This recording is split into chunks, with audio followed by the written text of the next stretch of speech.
नमस्कार साथियों, मैं आज अति महत्वपूर्ण सेशन के साथ आपके सामने पुनः उपस्थित हुआ हूं ताकि आने वाला एग्जाम में आपको अधिक से अधिक मदद मिल सके। जो भी बीपीएससी टीचर एग्जामिनेशन का तैयारी कर रहे हैं, खास करके बिहार गवर्नमेंट में जो भी लेटेस्ट एग्जामिनेशन होने जा रहा है, सभी वीडियो आप देखिएगा।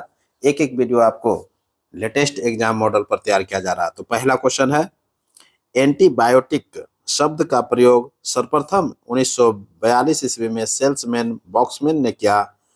और किसने किया था? सेल्समैन बॉक्समैन ने किया। और कौन सा एंटीबायोटिक है?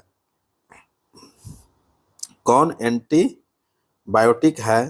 तो अब देखना पड़ेगा कि क्वेश्चन भी पूछा था कि कौन इसमें से एंटीबायोटिक है, यही क्वेश्चन है। तो इसका डिटेल्स दिया हुआ कि एंटीबायोटिक शब्द का जो प्रयोग सर्वप्रथम किया था 1942 ईस्वी में किया था।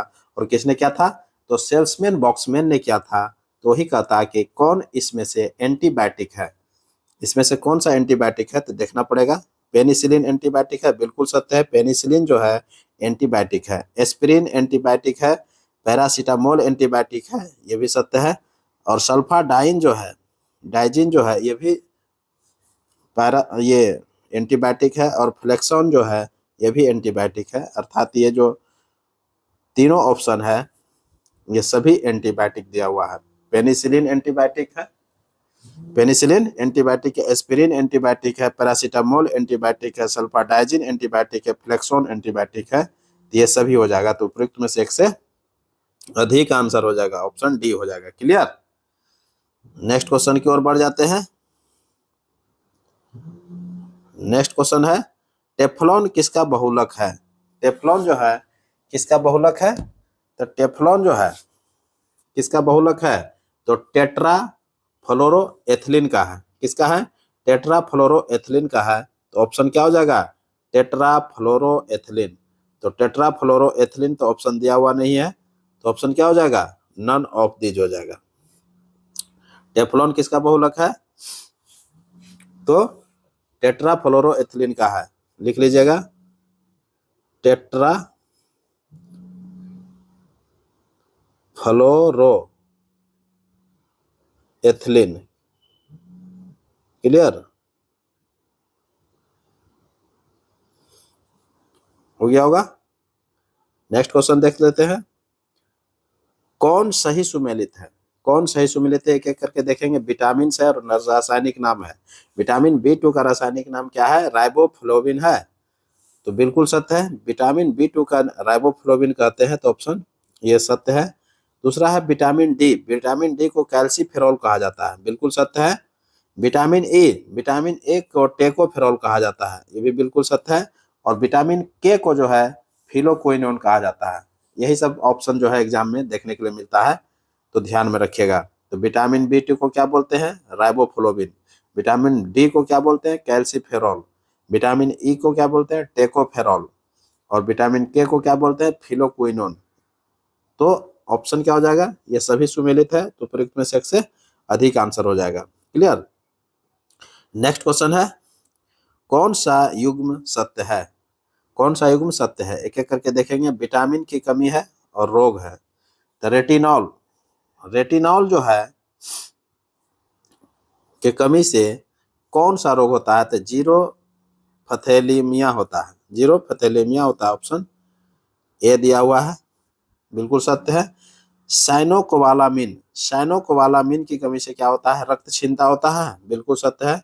साइनोकोबालामिन से रक्त क्षीणता बीमारी होती है। तीसरा है बायोटिन, बायोटिन से जो है लकवा रोग होता है, यह बिल्कुल सत्य है। ये तीनों कथन जो है उपयुक्त में से सही है, तो ऑप्शन डी हो जाएगा। क्लियर। उपयुक्त में से एक से अधिक। नेक्स्ट क्वेश्चन है, इंसुलिन है। इंसुलिन क्या है? तो इंसुलिन जो है एक प्रकार का प्रोटीन है। क्या है? इंसुलिन जो है एक प्रकार का प्रोटीन है, ऑप्शन ए हो जाएगा। नेक्स्ट क्वेश्चन है, गुर्दे का भार लगभग होता है। गुर्दे का भार जो लगभग होता है 140 से 50 ग्राम तक होता है। 140 से 150 ग्राम तक होता है, ऑप्शन ए हो जाएगा। क्लियर। नेक्स्ट क्वेश्चन है, किसके कारण साबुन जो है ग्रीज को हटाता है? किसके कारण साबुन ग्रीज को क्या करता है? हटाता है। तो ये पाइसीकरण के कारण हटाता है। किसके कारण? पाइसीकरण के कारण हटाता है, ऑप्शन क्या हो जाएगा? सी हो जाएगा। नेक्स्ट क्वेश्चन है, गॉड पार्टिकल है। गॉड पार्टिकल है, तो गॉड पार्टिकल क्या है? तो गॉड पार्टिकल जो है ये हिग्स बोसॉन को कहा जाता है। किसको कहा जाता है? हिग्स बोसॉन को कहा जाता है। ऑप्शन सी हो जाएगा। क्लियर? नेक्स्ट क्वेश्चन है, कौन सही सुमेलित है? कौन सही सुमेलित है? तो एक एक करके हम लोग देखेंगे। पहला है रोग की रोकथाम। रोग की रोकथाम, तो रोग की रोकथाम के लिए हम लोग देखेंगे। तो पहला है, देखिए ये ऑप्शन में ही दे दिया है, रोग की रोकथाम और रेडियो समस्थानिक। ये ऑप्शन नहीं है, ठीक ना, ये ऑप्शन को हटा लीजिएगा आप लोग। शरीर में रोग की जानकारी के लिए, शरीर में रोग की जानकारी के लिए किसका इस्तेमाल किया जाता है? सोडियम 24 का इस्तेमाल होता है। बिल्कुल सत्य है। शरीर में रोग की जानकारी के लिए जो है सोडियम 24 का इस्तेमाल होता है। तीसरा है कैंसर जो है फास्फोरस 32 के, फास्फोरस 32 से हम लोग पता करते हैं, ये सत्य है। ये दोनों कथन सत्य है। उपयुक्त में से ये दोनों कथन क्या है? सत्य है। तो आंसर क्या हो जाएगा? उपयुक्त में से एक से अधिक हो जाएगा। तो शरीर में रोग की जानकारी के लिए सोडियम 24 का इस्तेमाल करते हैं, और कैंसर रोग के पहचान के लिए क्या करते हैं? फास्फोरस 32 का इस्तेमाल करते हैं। क्लियर? उसी प्रकार रक्त कैंसर ल्यूकेमिया के लिए क्या करते हैं? कोबाल्ट 60 के लिए का उपयोग करते हैं। और थायराइड ग्रंथि के लिए क्या करते हैं? थायराइड ग्रंथि के उपचार के लिए आयोडीन 131 का इस्तेमाल करते हैं, यानी कि 131 का। क्लियर? तो कैंसर के उपचार के लिए कौन किसका इस्तेमाल करते हैं? फास्फोरस 32 का। शरीर में रोग की जानकारी के लिए किसका इस्तेमाल करते हैं? तो सोडियम 24 का। और थायराइड ग्रंथि में को रोकथाम के लिए आयोडीन 131 का। और रक्त कैंसर ल्यूकेमिया के रोकथाम के लिए कोबाल्ट 60 का इस्तेमाल करते हैं। क्लियर? तो ये सभी ध्यान रखिएगा। नेक्स्ट क्वेश्चन है, अम्ल वर्षा में सबसे अधिक होता है। अम्ल वर्षा में सबसे जो अधिक होता है क्या होता है? अम्ल वर्षा में सबसे अधिक H2SO4 होता है। ऑप्शन सी दिया हुआ है, H2SO4 सल्फ्यूरिक अम्ल। नेक्स्ट क्वेश्चन है, आयोडीकृत लवण में रहता है। आयोडीकृत लवण में रहता है, तो आयोडीकृत लवण में क्या रहता है? तो पोटेशियम आयोडाइड रहता है। क्या रहता है? पोटेशियम आयोडाइड रहता है। ऑप्शन बी हो जाएगा। क्लियर? नेक्स्ट क्वेश्चन है, मेढक में गुणसूत्रों की संख्या क्या है? मेढक में गुणसूत्रों की संख्या 26 होता है। कितना होता है? मेढक में गुणसूत्रों की संख्या 26 होता है। ऑप्शन सी हो जाएगा। नेक्स्ट क्वेश्चन है, कॉपर प्लस जिंक क्या है? कॉपर प्लस जिंक 70 प्लस 30 का जो परसेंटेज है, ये पीतल का निर्माण करता है। किसका निर्माण करता है? कॉपर प्लस जिंक जो है पीतल का निर्माण करता है। इसमें 70% कॉपर रहता है और जिंक जो है 30% रहता है, तो पीतल बनता है। नेक्स्ट क्वेश्चन है, कौन सा कथन असत्य है? एक एक करके कथन को हम लोग देखेंगे। पहला कथन है, राज्य है और राज्यपाल से संबंधित, उपराज्यपाल से संबंधित, ये क्वेश्चन था। क्लियर? तो ये बहुत पहले का क्वेश्चन है।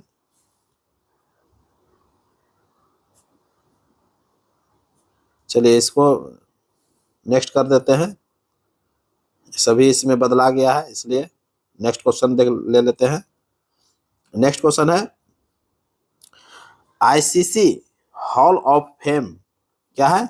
आईसीसी हॉल ऑफ फेम में आईसीसी हॉल ऑफ फेम में शामिल किए गए सचिन तेंदुलकर सम्मान पाने वाले कितने नंबर का भारतीय प्लेयर है? आईसीसी हॉल ऑफ फेम में शामिल किए गए सचिन तेंदुलकर सम्मान पाने वाले जो है कितनवा भारतीय है? ये छठे भारतीय हैं। कौन सा भारतीय है? ये छठे, 6th भारतीय है। इसके पहले 5 भारतीय आईसीसी हॉल ऑफ फेम में जगह बना चुके हैं। तो सचिन तेंदुलकर जो इसमें जगह बनाए हैं वह छठे भारतीय हैं। क्लियर? नेक्स्ट क्वेश्चन है, चंद्रयान 2 का कुल खर्च क्या है? चंद्रयान 2 का जो है कुल खर्च क्या है? तो 960 करोड़ रुपया खर्च हुआ था। कितना हुआ था? 960 करोड़ रुपया खर्च हुआ था। तो ऑप्शन सी हो जाएगा। नेक्स्ट क्वेश्चन है, हाल ही में पुस्तक Kargil the untold story from the war, हाल ही में पुस्तक जो प्रकाशित हुआ है वो Kargil the untold story from the war के लेखक कौन है? तो रचना बिष्ट रावत है। कौन है? रचना बिष्ट रावत है। ऑप्शन बी हो जाएगा। क्लियर? रचना बिष्ट रावत। नेक्स्ट क्वेश्चन है बिहार सीएम वृद्धजन पेंशन योजना 2019 घोषणा के द्वारा वरिष्ठ नागरिकों 60 वर्ष से जो ऊपर है तो कितने प्रतिमाह मिलेंगे? तो 500 रुपये प्रतिमाह जो है मिलेंगे। ऑप्शन ए हो जाएगा। नेक्स्ट क्वेश्चन है मधुबनी में किसने मिथिला चित्रकला संस्थान, मिथिला ललित संग्रहालय भवन का शिलान्यास किया? तो ये नीतीश कुमार किए थे। किसने किए थे? नीतीश कुमार। मधुबनी में मिथिला चित्रकला संस्थान जो है, मिथिला ललित संग्रहालय भवन का निर्माण शिलान्यास नीतीश कुमार के द्वारा किया गया है। तो ऑप्शन ए हो जाएगा। नेक्स्ट क्वेश्चन है सप्तवर्षीय युद्ध किसके मध्य हुआ था? सप्तवर्षीय युद्ध जो हुआ था किसके मध्य हुआ था? तो इंग्लैंड एवं फ्रांस के बीच हुआ था। सप्तवर्षीय युद्ध किसके किसके बीच हुआ था? तो इंग्लैंड एवं फ्रांस के मध्य हुआ था। बहुत इंपॉर्टेंट है, यही सब क्वेश्चन जो है बार बार एग्जामिनेशन में पूछा जाता है। तो सप्तवर्षीय युद्ध किसके किसके मध्य हुआ था? तो सप्तवर्षीय इंग्लैंड एवं फ्रांस के मध्य हुआ था। 1756 से लेकर के 1763 ईस्वी तक लड़ा था। 1756 से 1763 ईस्वी तक यह युद्ध हुआ था। 7 वर्षों तक यह युद्ध चला था, इसीलिए इसको सप्तवर्षीय युद्ध कहा गया है। तो इंग्लैंड एवं फ्रांस के बीच लड़ा गया था। ऑप्शन ए हो जाएगा। क्लियर? तो इंग्लैंड एवं फ्रांस के बीच हुआ था, तो ऑप्शन ए हो जाएगा।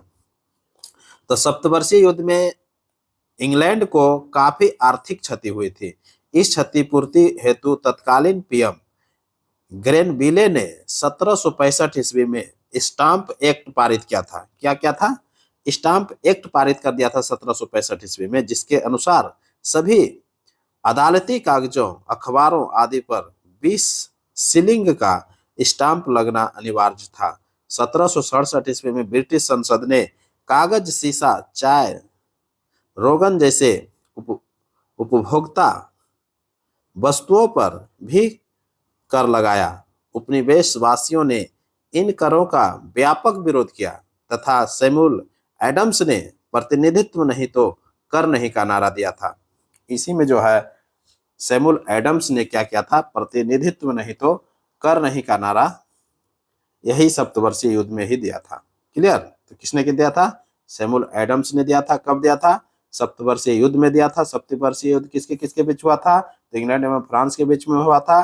कब हुआ था? तो 1756 से 1763 ईस्वी के मध्य हुआ था। क्लियर? तो इन सभी बातों को आप ध्यान में रखिएगा। नेक्स्ट क्वेश्चन है लघु पत्रिका। क्या है? लघु पत्रिका। देखिए पत्रिका हो जाएगा, पत्रिका कर लीजिएगा। पत्रिका, लघु पत्रिका कॉमन सेंस किसने प्रकाशित किया था? बहुत इंपॉर्टेंट क्वेश्चन। लघु पत्रिका कॉमन सेंस का जो प्रकाशन किया था टॉमस पेन ने किया था। किसने किया था? टॉमस पेन ने किया था। ये कॉमन सेंस की बात है, कभी कभी कॉमन सेंस की जो बात हम लोग करते हैं, यही टॉमस पेन थे जिन्होंने लघु पत्रिका का प्रकाशन कॉमन सेंस के रूप में किया था। तो कहां से किया था? 1776 ईस्वी में किया था। 1776 ईस्वी में क्या था? इन्होंने राइट्स ऑफ मैन का भी रचना किया था। राइट्स ऑफ मैन का भी रचना टॉमस पेन ने किया था। क्लियर? ये अमेरिका से संबंधित ये पत्र है। क्लियर? नेक्स्ट क्वेश्चन है और ये अंतिम क्वेश्चन है। कह रहा कि राष्ट्रकूट वंश के संस्थापक कौन थे? राष्ट्रकूट वंश के संस्थापक दंती दुर्ग है। कौन है? दंती दुर्ग। ऑप्शन ए हो जाएगा। राष्ट्रकूट वंश के संस्थापक दंती दुर्ग ने अपनी राजधानी जो है मानखेट को बनाया था। किसको बनाया था? मानखेट को बनाया था। क्लियर? जबकि विष्णुवर्धन होयसल वंश के संस्थापक थे। विष्णुवर्धन जो थे होयसल वंश के संस्थापक थे, जिसकी राजधानी जो है द्वार समुद्र बनाया था। होयसल वंश की राजधानी कहाँ है? द्वार समुद्र है। बीटा वन जो थे काकतीय वंश के संस्थापक थे। बीटा वन काकतीय वंश के संस्थापक थे जिन्होंने अपनी राजधानी जो है अमकोंड को बनाया था। किसको बनाया था? अमकोंड को बनाया था। उसी प्रकार सरकी वंश के संस्थापक जो है मलिक सरवर थे जिन्होंने अपनी राजधानी जो है जौनपुर को बनाया था। बहमनी वंश के संस्थापक हसन गंगू थे जिन्होंने अपनी राजधानी गुलबर्गा अर्थात बीदर को बनाया था। आरबीडू वंश के संस्थापक तिरुमल थे जिन्होंने अपनी राजधानी पेनुकोंडा को बनाया था। तो इन सभी बातों को भी ध्यान में रखिएगा। तो इसी के साथ अब हमको इजाजत दीजिए। मैं पुनः एक नए वीडियो के साथ आपके सामने उपस्थित होऊंगा। तब तक के लिए पढ़ते रहिए और नेक्स्ट वीडियो का इंतजार कीजिए। नमस्कार, जय हिंद।